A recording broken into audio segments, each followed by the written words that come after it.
কিছু হিসাব আল্লাহ তাআলা দুনিয়াতে নিয়ে নেন। আপনি একজন মানুষকে বারবার কষ্ট দিবেন, বারবার তাকে কথায় কিংবা কাজে কষ্ট দিয়েই যাবেন। আর ভাবছেন আল্লাহ আপনাকে ছেড়ে দিবেন। আসলেই আপনি বোকা স্বর্গে বাস করছেন। হ্যালো এভরিওয়ান, আসসালামু আলাইকুম। আজকে আপনাদের সাথে আমি ব্রয়লার মুরগি দিয়ে বিরিয়ানি রান্নাটাই শেয়ার করব। সাথে কিছু কথা, যদিও আমি রেসিপি আকারে শেয়ার করছি না। ঠিক আমি যেভাবে রান্না করি সেটাই শেয়ার করছি, একদমই কম মশলা দিয়ে। সো রেসিপিটা এনজয় করতে থাকেন। যাদের আমার কথাগুলো ভালো লাগবে না, মিউট করেই রেসিপিটা দেখতে পারেন। আর যাদের কথাগুলো ভালো লাগবে অবশ্যই শুনবেন। আই হোপ আমার কথাগুলো আপনার জীবনের সাথে মিলুক বা না মিলুক, আপনার কোনো আশেপাশে বা পাড়া প্রতিবেশীর সাথে তো মিলেই যাবে। কিছু কিছু মানুষ আছে, আপনার দেখা হতে পারে কিংবা আপনি নিজেও হতে পারেন। কিছু মানুষ থাকে সবসময় অন্যকে কষ্ট দিয়ে কিন্তু বা ছোট করে কথা বলতে বেশি পছন্দ করে, বা একটা মানুষকে কষ্ট দিয়ে যেতেই তারা ভালোবাসে, ভাবে তারা ভালো বা মহৎ কোনো একটা কাজ করে ফেলছে কষ্ট দিয়ে আরেকজনকে। আর তারা ভাবতে থাকে এটার কোনো বিচার হবে না কিংবা তাদের এরকম দিন তাদের আসবে না। আপনি যদি এটা ভেবে থাকেন, আসলেই আপনি বোকা স্বর্গে বাস করছেন। আল্লাহ কিন্তু ছাড় দেন, ছেড়ে দেন না। এই কথাটা আমি অনেক বেশি বিশ্বাস করি আর অনেক বেশি মানি। আমাকে যখন কেউ কষ্ট দেয় তখন আমি শুধুমাত্র আল্লাহকে বলি আল্লাহ যেন বিচার করে। আর ঠিক আমি সেই বিচারটা পাই আল্লাহর কাছ থেকে। যারা কষ্ট দেয় আরেকজনকে, সেটা 12 দিন হোক বা 12 বছর পর, তারা সেম কষ্টটা ঠিকই ফিরে পায়। ওই যে কথায় আছে না, কিছু বিচার আল্লাহ তাআলা জমিনেই করে ফেলেন তার বান্দাদের দেখানোর জন্য বা শিক্ষা দেওয়ার জন্য। অপরকে কষ্ট দেওয়ার ফলাফল কি হতে পারে সেটা নিজের জীবনে হোক বা নিজের কোনো বাচ্চা কাচ্চার জীবনে হোক, সেটা কিন্তু ফিরে আসেই। তাই মানুষকে কষ্ট দেওয়ার আগে চিন্তা ভাবনা করা উচিত, আমার কি এই কাজটা করা উচিত হচ্ছে বা এই কথাটা বলা কি তাকে উচিত হচ্ছে। আপনি শারীরিকভাবে কষ্ট দেন কিংবা মানসিকভাবে কষ্ট দেন, আপনার কাছে যেভাবেই কষ্ট দেন না কেন, আপনার কাছে সেটা ফিরে আসবেই আসবে। সো আমরা চিন্তা ভাবনা করে মানুষকে কথা বলবো।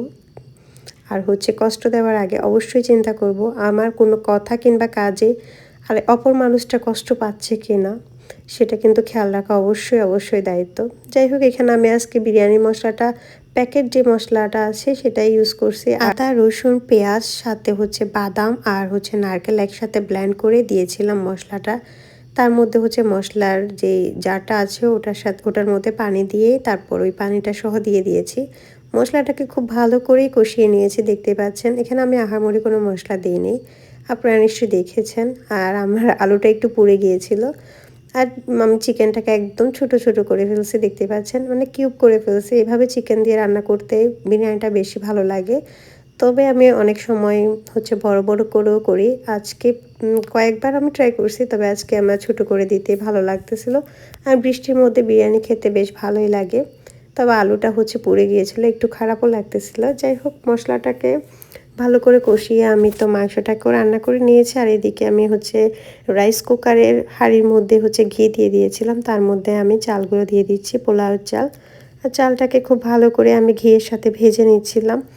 চালটাকে ঘিয়ের সাথে ভেজে নিলে কিন্তু ফ্লেভারটা খুব ভালো আসে আমার কাছে মনে হয়। আর আমি রাইস কুকারে দেওয়ার একটাই রিজন, আমি কারেন্টে মানে চুলায় রাইস কুকারে দিতে চেয়েছিলাম, পরে কারেন্ট চলে গিয়েছে, আবার রাইস কুকারে আমি গ্যাসের মধ্যে দিয়ে দিয়েছি, এই আর কি অবস্থা।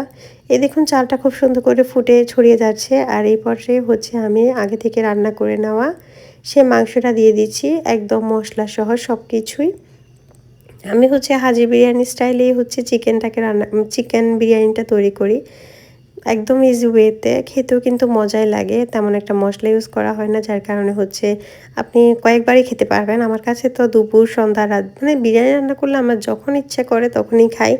আর ক্ষুধাও কেন জানি বেশিই লাগে আমার। যাই হোক, এখানে আমি পরিমাণ মতো পানি তো দিয়েছি, সাথে একটু দুধ দিয়েছিলাম, আমি কাঁচা দুধ। আর পরিমাণ মতো পানি বলতে আমি এখানে 1 কেজি চালের জন্য আমি 1.5 কেজি পানি দিয়েছিলাম আর 1 পাওয়ার মতো দুধ দিয়েছিলাম। তো বিরিয়ানিটাকে বসিয়ে দিয়েছি, আর এক চুলার মধ্যে আমি একটু বেরেস্তা করে নিচ্ছি। আমি ফ্রাই প্যানটাকে এইভাবে দেওয়ার একটাই কারণ, আমার চুলাটা এক পাশে খুব ভালো করে আগুন জ্বলে, আর এক পাশে একটু ডিস্টার্ব আর কি। এদিকে আমরা কয়েকটা চিকেন ফ্রাই করে নিয়েছিলাম আমি আমাদের মানে ফ্যামিলি সদস্য অনুযায়ী। আর এদিকে বিরিয়ানিটা একদম হয়ে গিয়েছে। তবে একটা জিনিস, আমার এখানে কাঁচামরিচ দিতে আমি ভুলেই গিয়েছিলাম। যাই হোক, আজকে আমার বলা কিছু কথা আপনাদের হয়তো অনেকজনের জায়গা মতো লাগবে, কারো কারো জ্বলবে, কারো কারো ভালো লাগবে, আমি জানি। যাদের জ্বলবে তাদেরকে বলার কিছুই নাই। জ্বললে একটু কাটা কাটা গায়ের মধ্যে লবণ দিয়ে বসে থাকবেন। আমি কাউকে মেইন করে কথাগুলো বলতেছিলাম না। আপনি ব্যক্তিগতভাবে যদি নিয়ে থাকেন তাহলে সেটা আপনার প্রবলেম, আমার প্রবলেম না। আমি হচ্ছে কাউকে মেইন করেই কথাগুলো বলি নাই। যদি আপনি নিজের কাছে টেনে নেন তাহলে সেটা আপনার ব্যাপার। আমি হচ্ছে ওই কথায় আছে না, ঠাকুর ঘরে কেড়ে আমি কলা খাই নাই, এরকম অবস্থা যাতে আবার কারো না হয় সেই জন্যই বলে দিচ্ছি বারবার করেই কথাটা। এনিওয়ে, গরম গরম ধোয়া ওটা বিরিয়ানি রেডি হয়ে গিয়েছে আর এখন আমি হচ্ছে এটাকে মজা করে খাবো। উপর দিয়ে একটু বেরেস্তা দিয়ে দিয়েছিলাম। দেন এখন খাওয়ার পালা। আর আমার কথাগুলো কেউ পার্সোনালি নেবেন না। সো আজকের মতো বিদায় নিচ্ছি। সবাই অনেক বেশি ভালো থাকবেন। আল্লাহ হাফেজ।